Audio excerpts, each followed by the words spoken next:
Hello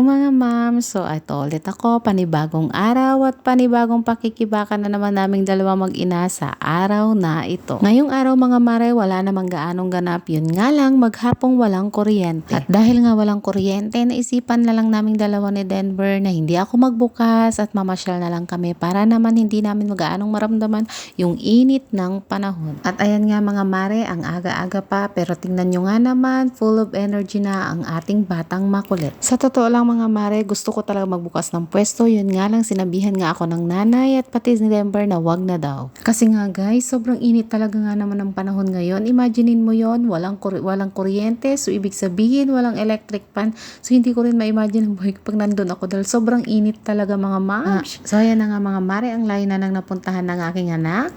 At ayan na nga mga mare, kami ay papunta na nga ng dagupan niya. At tignan nyo nga naman ang aking baby, Sleeping Beauty talaga. So every time sinasama ko nga talaga siya mga mare ganyan. Sarap na sarap siya sa pagtulog niya. Siguro dahil nahahanginan nga naman siya. At isinama ko nga din dyan ang aking pamangkin dahil mukhang nahalata yata niya na may pupuntahan nga kami. Abay hindi na umalis ng bahay simula nung nakitang nagbihis kami. At habang nasa daan nga kami mare, naalala ko nga na mag-video para naman may maipakita ako dito. O hindi ba't feeling vlogger talaga, diba?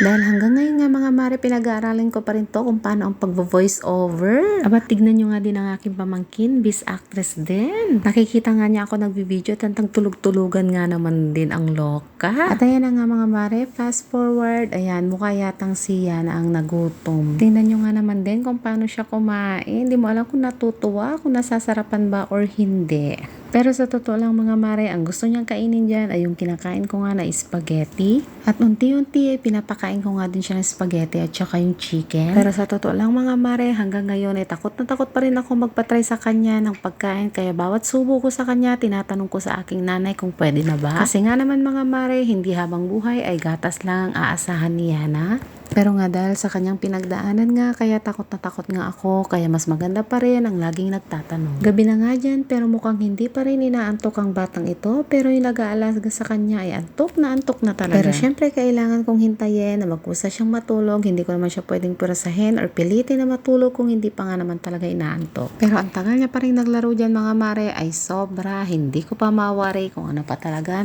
Napaliguan ko na siya lahat-lahat at nambihisan. Ako na lang ang hindi pa. Literal talaga na fresh baby, pero ang nanay amoy maasim pa rin. Pero tingnan nyo nga naman, ang layo na niyang ngarating niya. Diyos ko, day. Kaya't kung inyong mapapansin mga mare, binaba ko na ang aming foam dahil delikado na talaga kung sa taas pa kami matutulog. At dahil nga hindi ko na matiis ang aking amoy, nakisuy na lang ako kay Daddy Denver na siya na magpatulog kay Yana at mukhang hindi naman ako nabigo.